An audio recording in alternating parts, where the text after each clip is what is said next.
నిన్న జరిగిన సంఘటన ఒక దురదృష్టకరమైన సంఘటన. ఎందుకంటే కడప చరిత్రలో కడప నియోజకవర్గానికి సంబంధించి ఎప్పుడు కని విని ఎరగని విధంగా ఆ సంఘటన జరగడం నిజంగా దురదృష్టకరమైన సంఘటన. సో ఆ రకంగా ప్రొవోక్ చేసే కార్యక్రమం టీడీపీ ఎమ్మెల్యే గారు చేయడము, మేయర్ ఇంటి మీద ఈ చెత్త తీసుకుపోయి వేపించడము, ఇవంతా కూడా గతంలో ఎప్పుడూ ఇటువంటి సంఘటనలు జరిగిన పరిస్థితి ఎప్పుడు లేదు. ఎలక్షన్స్ వరకు పార్టీలు అనేటివి ఉంటాయి, కానీ ఎలక్షన్ అయిపోయిన తర్వాత కడప నియోజకవర్గంలో అందరూ కూడా కలిసిమెలిసి ఈ పార్టీ ఆ పార్టీ అనేది ఏం లేదు, కానీ అందరూ కలిసిమెలిసి ఉన్న పరిస్థితే గతంలో ఉన్న పరిస్థితి. అటువంటిది ఈ సందర్భం రావడం అనేది నిజంగా కూడా ఇటువంటి సంఘటన జరిగి ఉండకూడదు. సో ఇప్పుడైనా కూడా భవిష్యత్తులో ఎప్పుడు జరగకూడదు అని చెప్పేసి మేమైతే భావిస్తాం.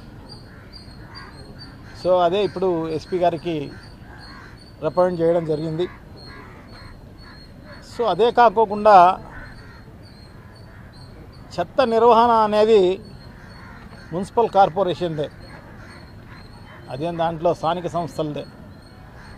కానీ స్థానిక సంస్థలు ఆర్థికంగా ఆ కెపాసిటీ లేనప్పుడు సో డెఫినెట్గా ప్రభుత్వానిదే. సో ప్రభుత్వం భరించాల్సిన అవసరం తప్పకుండా ఉంది. యూజర్ ఛార్జెస్ అనేది ఎప్పుడైతే తీసేసామని అంటున్నారో, అండ్ జీవో రాలేదని చెప్పేసి అంటారు, కానీ ఓవరాల్గా చెప్పినందువల్ల ఎవరు కట్టని పరిస్థితి, అన్ని చోట్ల తీసేసిన పరిస్థితి ఉంది. అది ప్రజల మెప్పు కోసం అలా చెప్పడం జరిగిందో ఏమో, కానీ మొత్తం పైన యూజర్ ఛార్జెస్ అనేది ఇప్పుడు నుంచి కాదు, దాదాపు 20 ఏళ్ళ నుంచి యూజర్ ఛార్జెస్ గతం నుంచి ఉండేటివి అవన్నీ కూడా. సో ప్రజలు కూడా, ఎందుకంటే ఆ స్థానిక సంస్థలు ఆర్థికంగా లేనప్పుడు, ఎందుకంటే ఇదంతా కూడా బాగా కరెక్ట్గా మెయింటైన్ చేయాలంటే ఖచ్చితంగా ఎంప్లాయీస్ అవసరం ఉంటారు. ఎంప్లాయీసే కాకోకుండా వెహికల్స్ అవసరం ఉంటాయి, అన్నీ అవసరం ఉంటాయి. సో ఇటువంటి బేర్ చేయాలంటే స్థానిక సంస్థలకు సంబంధించి ఒక మున్సిపల్ కార్పొరేషన్ అంటే కొంచెం పర్వాలేదేమో, మామూలుగా అయితే స్థానిక సంస్థలకు సంబంధించి పంచాయతీల్లో అయితేనేమి ఇక్కడంతా కూడా డబ్బులు ఏమీ ఉండవు.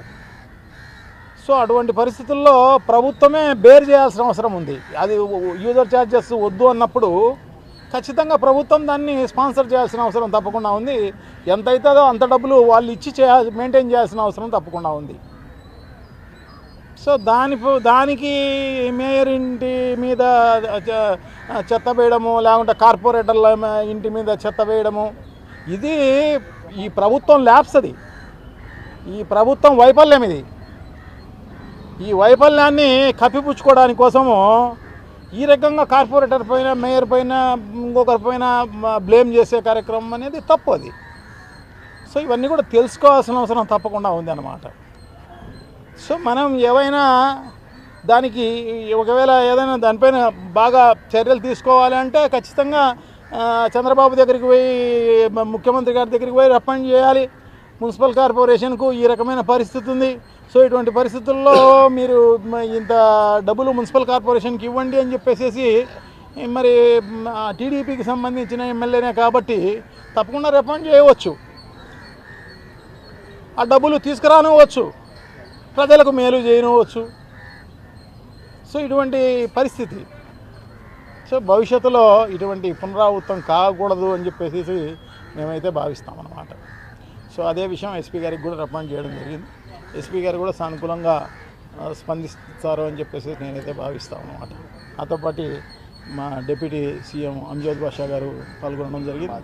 అలాగే మాజీ డిప్యూటీ సీఎం, తర్వాత మా మేయర్ సురేష్ బాబు అయితేనేమి, మా రాజంపేట ఎమ్మెల్యే గారు శ్రీ అమర్నాథ్ రెడ్డి గారు అయితేనేమి, బద్వేల్ ఎమ్మెల్యే గారు, సుధమ్మ గారు అయితేనేమి, మాజీ ఈ శాసనసభ్యులు రాయచోటి శ్రీకాంత్ గారు, సో మా ఎమ్మెల్సీ రామచంద్రారెడ్డి గారు అందరం కలిపి మేమంతా రెస్పాండ్ చేయడం జరిగిందనమాట.